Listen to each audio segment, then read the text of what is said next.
with the Chiefs for the AFC West. And this team, I mean, now, Sean Payton said it a year ago, but now it's a real expectation. A Broncos team led by Bo Nix and Sean Payton missing the postseason is a giant failure moving forward, and Bo brought us here. This team has their eyes on the division. Mm-hmm. That's the thing, and Sean Payton has alluded to it in some of his conversations about, like, he had said recently, we've got to get these games at home. Yeah. What does that mean? That means you win the division. That means Kansas City, they're coming for you, right? And I think that's a great way to look at it because it's not just get to the postseason. And that's one thing I enjoyed, and I know that Zach and I have gone back and forth about, like, because I don't think he liked that I said it, but I think it's true. Zach was here 8 years. He'd never experienced the Broncos in the postseason. Broncos country was never about this. This 8-year stretch was the worst stretch ever of all time, ever, in anything, ever. It was terrible. Broncos country is about, yeah, they're in the playoffs, and yeah, they're going to make the postseason, and Right. and we used to make fun of the Sports Illustrated, get your AFC West title hat. Order now. We used to make fun of that in Broncos country, like, they got another AFC West hat, and throw it in the pile. But that's true. Broncos country is back. Not only is the Mile High Magic back at Empower Field at Mile High, but Broncos country itself is back in terms of the standard is back. The standard of you're going to the postseason.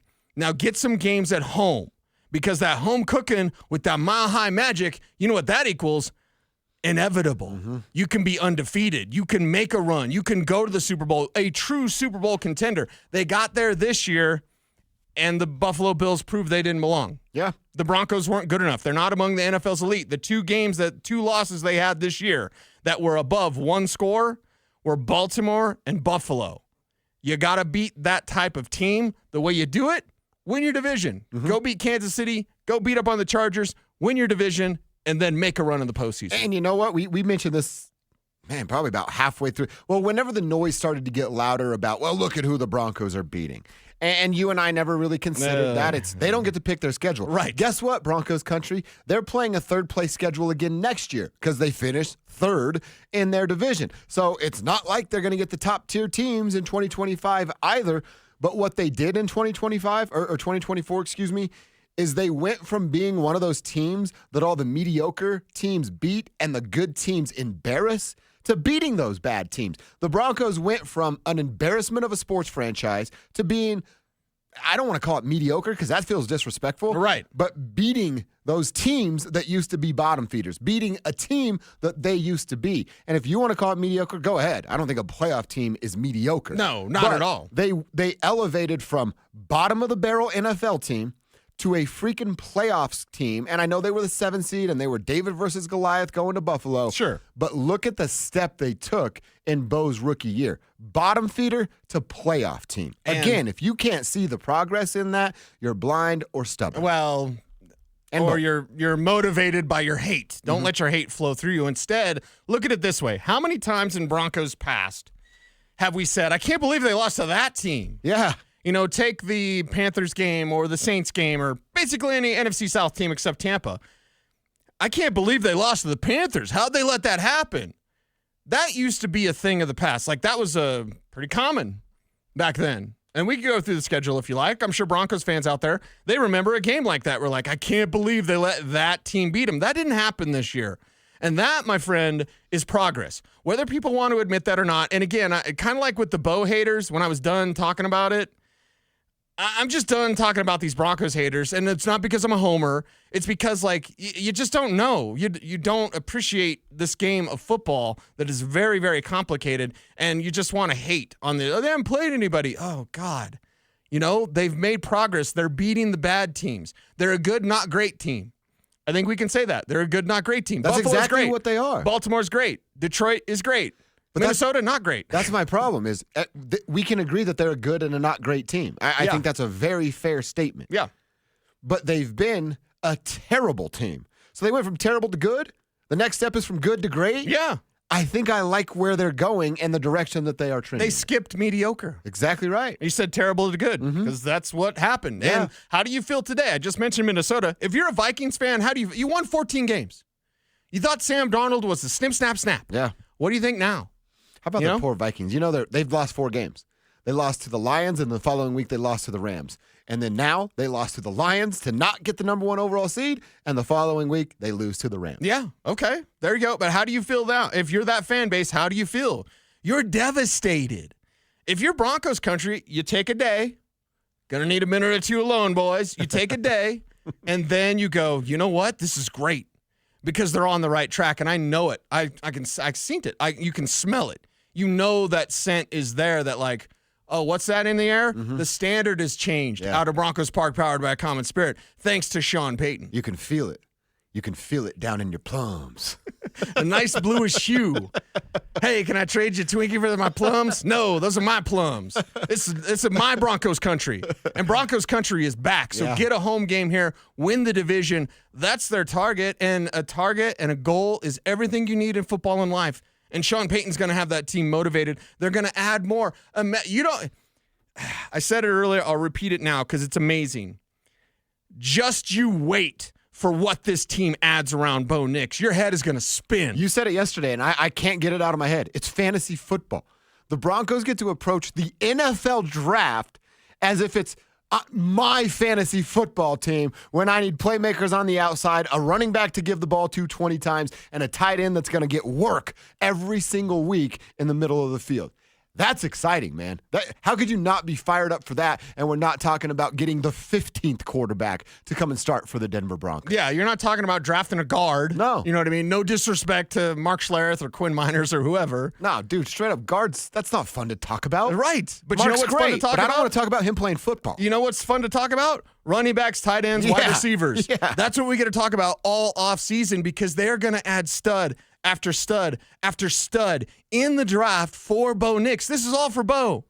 This entire offseason, it used to be, what does Sean need? Mm-hmm. It's now transitioned to, what does Bo need? Bo's getting Christmas in April. First round draft pick, it's Ashton Genty. He gets to unwrap a running back that he can turn around and give the ball off. Mm-hmm. Second round, probably going to lose that second round pick so they could move up and get Ashton Genty. But third round pick, they get a tight end. You know what I mean? Yeah. Like, it's a Christmas in April moment for Bo. Not only that, is Bo's going to be spoiled. They're about ready to spoil Bo Nix and just give him whatever. Mm-hmm. And he's going to be the kid when you come back from Christmas break and you'd always be like, what'd you get for Christmas? And I would lie and be like, I got everything. What'd you get? Everything. You know, I just so much I can't remember. Right. He was the kid you don't want to talk to because I got the bike, I got the video game, I got the Nintendo, like everything. Bo's going to get everything he needs to compete for the highest level, and that is Super Bowl. They're back. Broncos country's back. The standard is back. Yeah, playoffs. Yeah. I'm not even going to be, like, obviously be worried about it. But, like, publicly, of course they're a playoff team. They're a playoff team now going forward, and that's the standard. It is the standard. And it's back to the standard was always playoffs. Yes. We got away from that for 9 long years, and now the standard is back to postseason within 2 or 3 years. I know your timeline's a little further ahead of mine. Super Bowl is the next step of standard. Yes, imagine this. Mike Shanahan, who I all love, had a lifetime contract with his best friend, Pat Bowlen, and got fired after 3 years he didn't make the postseason. That's the standard, and I'm sorry for Mike, and, you know, had circumstances been different, he probably wouldn't have got fired. Wish he would have come back, whatever. You know, that's in the past, but that's the standard. That shows you how rabid, because I believe in the spirit of Pat Bowlen. I want to be number one at everything. Who doesn't want that? Well, don't you get the same exact vibes from Greg Pinner? Let's just say this. Greg's pretty motivated. I'll tell a little tale here. I believe Greg is pretty motivated because this could be the premier franchise in the NFL. All of it. With the rings, with the championships, with the quarterback, with the coach. Like, Greg Pinner, pretty successful at what he does, knows how to do it, observes, listens a lot, learns, and then goes, oh, I know how to do this. So they're on the right track because of Greg Pinner, because of Kerry Walton Penner, the Walton Penner ownership group. That's why this happens. So just get ready for a fantasy football draft. It's also they're present. They care. I heard Phil talking about it just a couple of days ago of how much it meant of, like, he was talking about John and being like, man, I didn't see John a lot. He's kind of the guy in charge at the time. And that's a weird feeling of put yourself in the situation. If you never see your boss around, right? Like, that's weird. And you're like, how in are they on this? Guess where Greg is Monday through Thursday? Yeah. At practice. Guess where Greg is on Sunday? Coming down from his box, walking through the media, to go to the locker room, to shake the hands of the players and coaches. Going to Club Dub. Going to Club Dub. That's exactly right. He's there. He's involved. He's engaged. That goes a very, very long way. It does go a long way, and it starts at the top, and that's why this fan base, you can be spoiled. Bo Nix is going to get spoiled in April. You could get spoiled next February. Like that. That's when the Super Bowl is, right? That. Yeah. You could get spoiled next January. Let's just say that. Next January, because there's levels to this. Mm-hmm. There's levels in sports, and sometimes you can be a year ahead. That's why I don't want to fall a year behind or just kind of stay steady. No, maximize your opportunity. You have set yourself up to have a window of opportunity. Take it. And that means examine all the coaches, look at what you need to improve there, examine all the positions, all the players, look at what you need to improve there. Front office, what do you need to improve there? Because you've got the guy up top, and you've got the resources up top at the very tippy top of this franchise to have whatever you like. Well, I'd like a tight end. Can we get one of those coming up? That's something they certainly have to address. We talked about Bo, obviously just did that. Talked about Courtland Sutton being good enough as wide receiver number one. Running back was certainly a conversation in our 11 o'clock hour. But how about tight ends here, Cease? Adam Troutman. I'm going to go over the numbers from tight ends. I'm embarrassed to say this out loud. Adam Troutman led the team from tight end yardage at 188. Did it with 13 catches and 2 touchdowns. Lucas Kroll had the most catches. 19 of those things. Look out for Lucas. 152 yards. Lucas did not find the back of the end zone. Nate Atkins, he had the most touchdowns. All 3 of them. Nate had 14 catches for 115 yards. So you had Lucas Kroll lead the team in catches at 19 from the tight end position. Nate Atkins lead the team in touchdowns with 3 at the tight end position, and he shouldn't have even been on the team if you kept Michael Burton. Yeah. And then Adam Troutman lead the team in yardage at 188. I'm not breaking any news. I'm not telling anybody something they've never heard before. That's not good enough. This tight end room it's pretty much been brutal since Owen Daniels left after Super Bowl 50 there. They have to address the tight end early via free agency or the draft. I kind of like the idea of free agency because of what you've told me about how long it'll take a tight end to actually come in and make an impact. Right. But they need an upgrade at the tight end room immediately when free agency begins. Yeah, and a tight end, perhaps even a trade. You know what I mean? You could be like trade for David Njoku or what have you.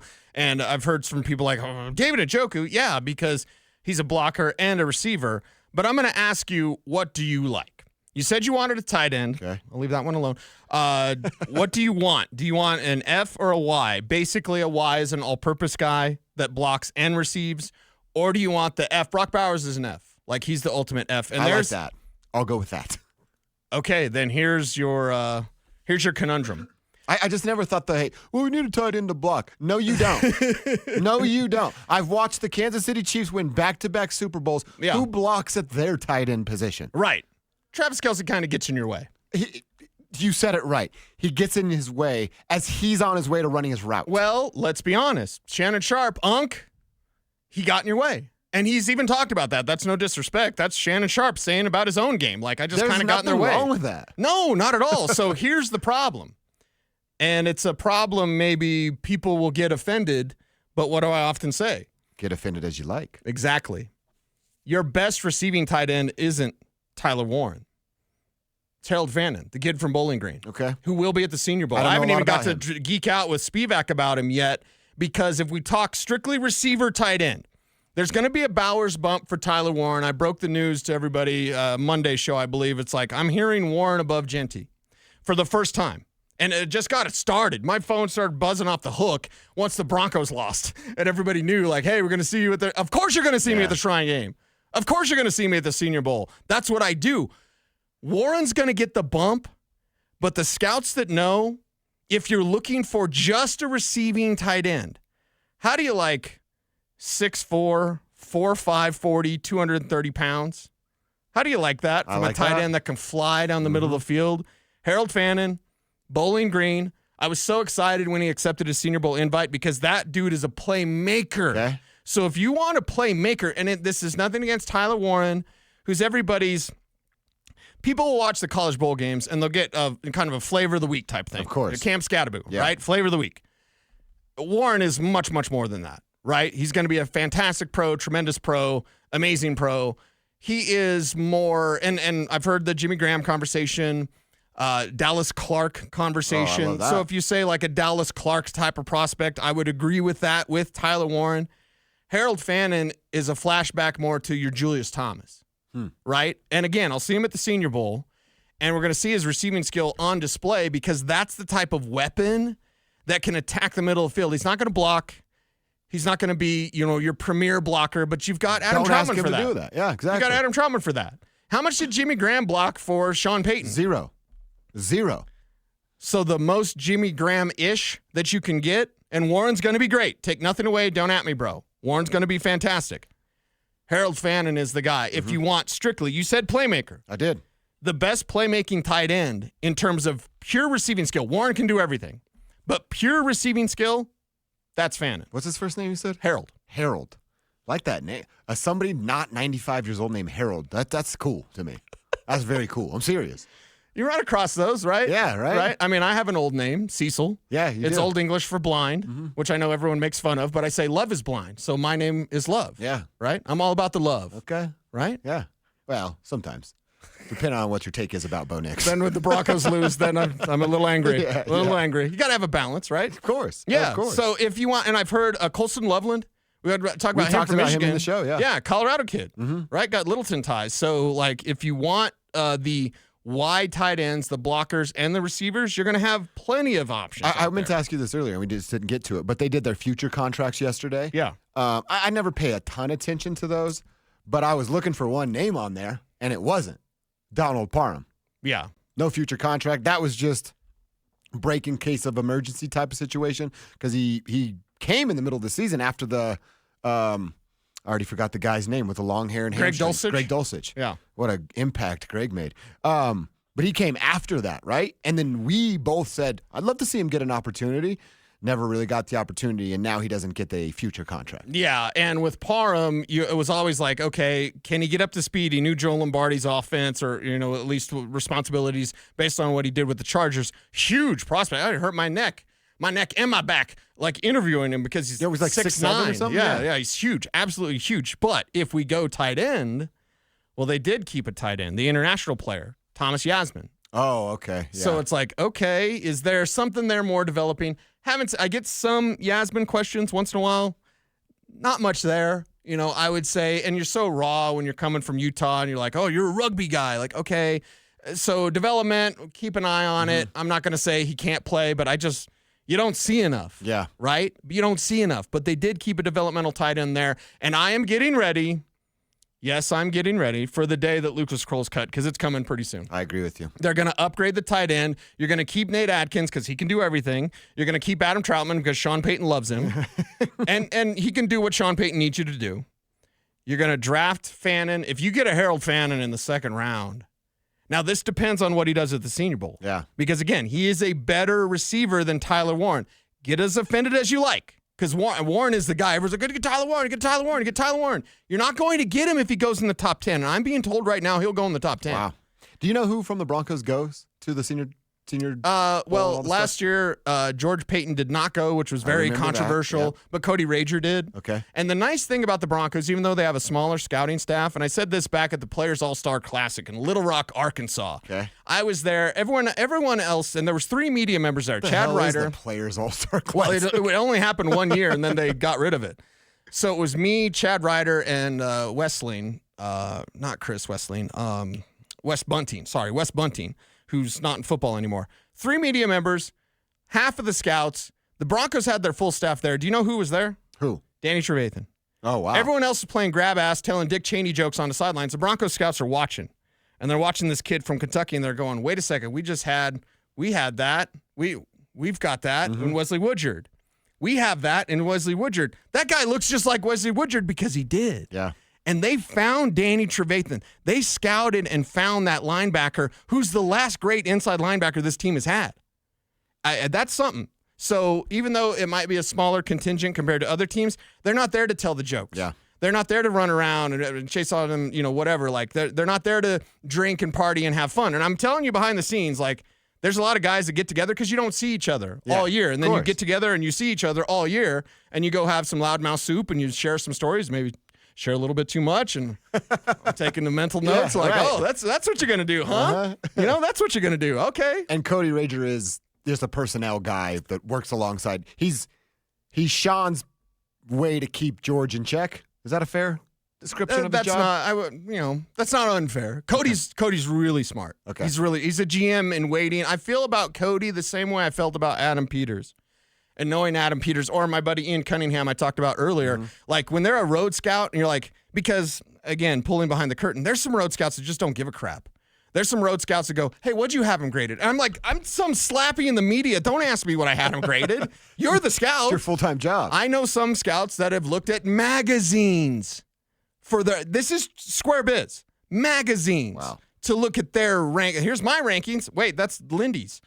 Yeah. What are you doing? When I see the road scouts like Ian Cunningham, like an Adam Peters on the come up, and you go, you're grinding. You're at some directional school of welding, and you're finding some guy talking to the janitors, right? You're there at 5 a.m. You're like Jaleel McLaughlin clock. That's those grinders. Those are the guys you go, oh, he's going to be a GM. Yeah. Adam Peters, now a GM. Ian Cunningham, assistant GM, going to be a GM. Real and soon. Guess what? Cody Rager, he's going to be a GM. One of our texters didn't throw their name on here. Do that, and we'll give you a shout-out on the show. Says, would you trade for Njoku and then still draft Harold? You have 2 tight ends? Yeah. You can't have enough tight ends. That room needs to be overhauled. Uh-huh. Would you draft Ashton Genty? Well, and even real quick, the Harold thing, you don't know that he's going to pop week 1. You don't know that he's going to pop by week 6. Right. And Njoku could be your, hey, right now, and then you start to develop Harold. Yeah, and he's a rookie. I'm only calling him Harold. Harold? I'll never call him his last name. Okay. Why don't they throw the ball to Harold? You could draft Ashton Genty in the first round, maybe even have to move up to get him. And then, I don't know, you get to the 7th round, there's DJ Giddens. I'd take a chance on that. Okay. I think Giddens goes before that, probably 5th rounder right now, early swipe. But, like, you get to day 3, you can't have enough. Again, this is fantasy football. You can't have enough It's so awesome. tight ends or running backs this offseason. So awesome, man. I cannot wait I'm usually not the biggest draft guy. I literally lean on guys like you to get information from and read and help draw an opinion from. But this is going to be outstanding this year for what the Broncos. They have all their draft picks. They even have an extra draft pick. They have around $50 million to spend in free agency. It's the first time in a very, very long time that the Broncos are sitting in this position. Oh, and by the way, they're coming off of